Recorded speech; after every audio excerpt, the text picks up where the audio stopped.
I talk a lot about Marvel movies because up until Endgame, it really was quite enjoyable. A few little missteps like Thor: Dark World and things like that. But up until Endgame, they were a lot of fun. Since then, it's been kind of Doctor Strange 2,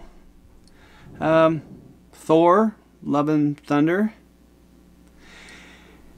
So I was looking for something to watch. Now, I still have not seen Wakanda Forever, but I was looking on Disney Plus and I saw Ant-Man and the Wasp Quantumania. Well,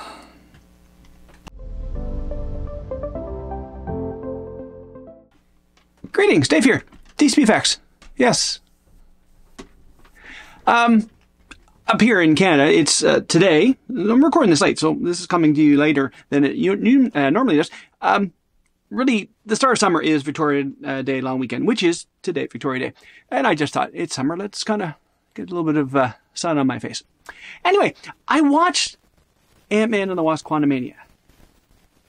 And it gets a solid meh. I loved Ant-Man. Like, I love Ant-Man. I love Scott Lang. I have the Marvel Premiere, the issue 48, I believe. John Byrne drew it. Great story. And introduced us to Scott Lang. And he's more of a hard luck loser in the movies, but you know, good. I love the Ant-Man movie. Like, for me, first movie, I'll pop it in when I'm, you know, kind of bored and I just want to bring a smile to my face. Same with Doctor Strange. Just pop it in and it's so good. And then Ant-Man and the Wasp. Okay. It was all right. It was all right. Like, you know, I've watched it. I have it on Blu-ray. Let's leave it at that. Ant-Man and the Wasp Quantumania. The story. And it's all CGI. It's just... Scott has got... You know, he's an Avenger. He's got a book. People know who he is. Hey, what is it? We love you, Spider-Man. The old couple of the old man at the coffee shop. Anyway, when we get to it, like, this story is just so bad. Okay, so this is what? A year after the blip. And Cassie, on her own, with Hank not knowing much about the quantum realm, and he was gone in the blip as well, she read his research and with a little bit of help from Hank has made a device to message the quantum zone. Right. Also, she calls him Grandpa. There is no relation. Scott's not married to Hope. And even then, they had no relationship in, well, small relationship in the first movie.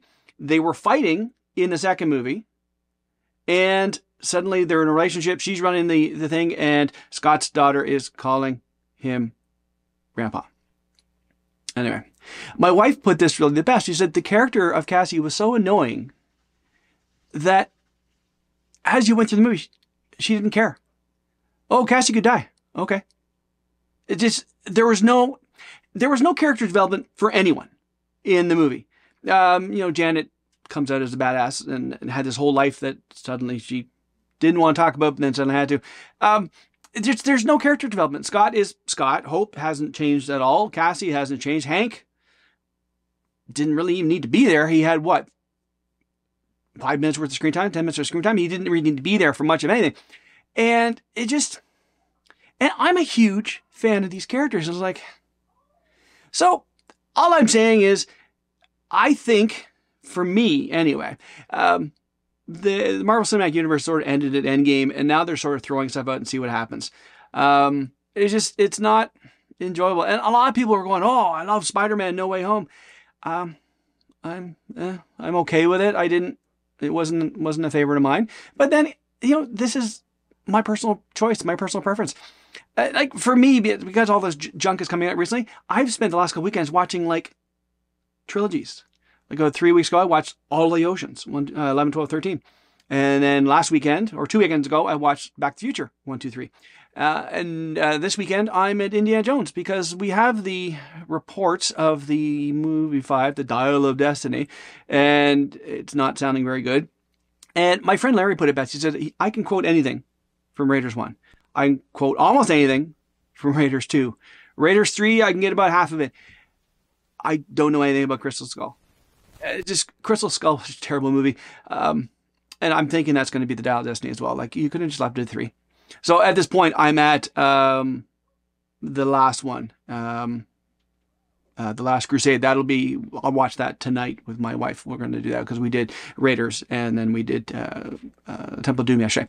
So I've been doing that, and that was when they made good movies. I don't know what is going on with Marvel. Maybe, the bloom has come off of Feige. He had a really good run, and maybe not so much.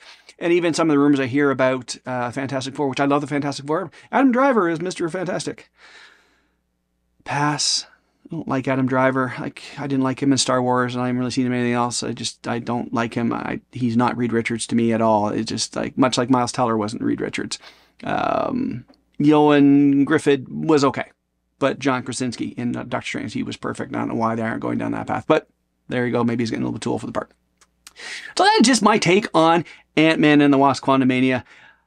Like I say, as a solid meh. I didn't hate it, but I didn't like it. It was like, let's get, how much is left? That's when I was watching The Last Jedi. I kept pausing. Is there anything left on this? Another 20 minutes? Are you kidding me? It just was kind of like, I'm watching it to get through it. So there you go. So that's my take on that. That's my review of Ant-Man and the Wasp: Quantumania. Not really a review, just kind of a watch it if you like the characters. I didn't really enjoy it, and there you go. So as I've said in many things, that's 2 hours I'm not getting back.